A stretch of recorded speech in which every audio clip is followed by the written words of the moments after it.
Olá pessoal, eu me chamo Leandro Ramos, eu sou estudante do bacharelado interdisciplinar em Ciência, Tecnologia e Inovação no campus de Camaçari e hoje eu vim falar um pouco sobre o nosso trabalho intitulado Aplicação de Aprendizado de Máquina em Textos de UGC, que foi desenvolvido sob orientação do professor Jackson Souza dentro do programa de iniciação científica da UFBA ligado ao edital IBCAF 2023-2024.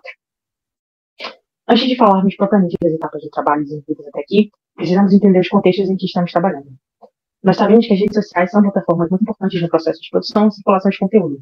Com a sua expansão, os usuários passaram a produzir o que a gente vai chamar de User Generated Content, ou UGC. O UGC apresenta desafios únicos para o processamento de linguagem natural, dada a sua natureza não estruturada e diversa do ponto de vista linguístico, além da complexidade de processamento computacional.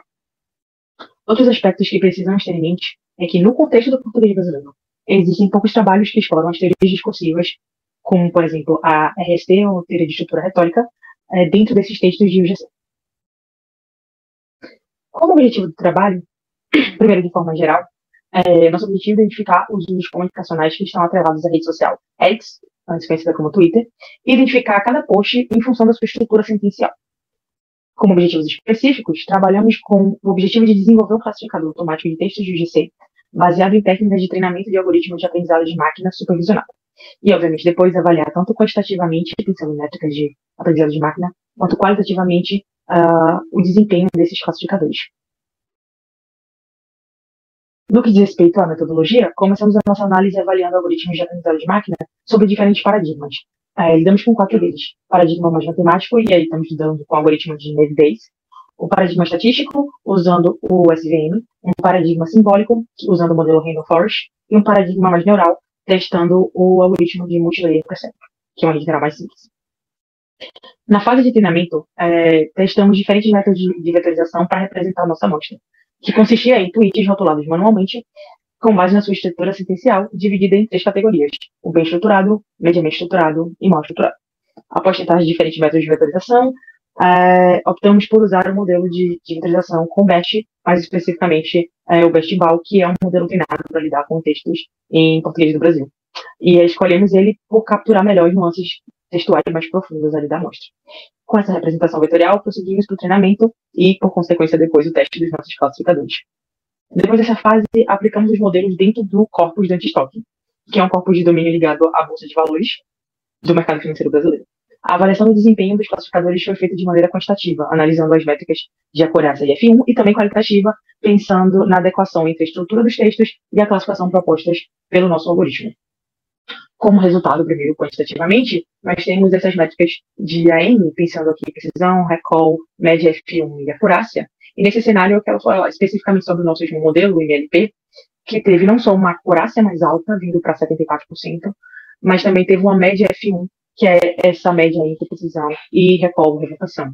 Ele lidou melhor quantitativamente no processo de aprender os detalhes das nossas amostras e conseguir reproduzir isso numa etapa de teste.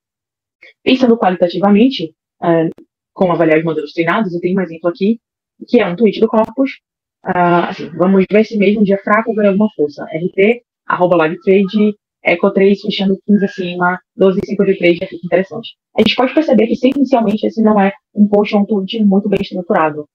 O texto não está muito legível, apesar de a gente conseguir entender o que estou tentando comunicar de certa forma. Para os modelos, 2 deles sugeriram que a classificação seria bem estruturada, não acompanha o que a gente olha. E os outros 2, sendo o Random Forest e o MLP, que é o nosso melhor modelo, quantitativamente falando, acertam no que para a gente soa como média bem estruturado, porque a gente ainda consegue entender o que está tentando ser comunicado naquele momento.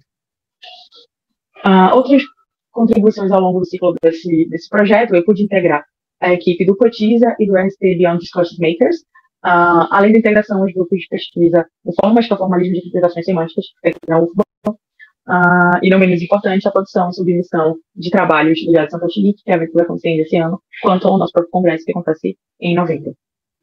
Essas aqui são algumas das referências que foram citadas ao longo da apresentação e que fizeram parte do processo de pesquisa para desenvolvimento do nosso trabalho.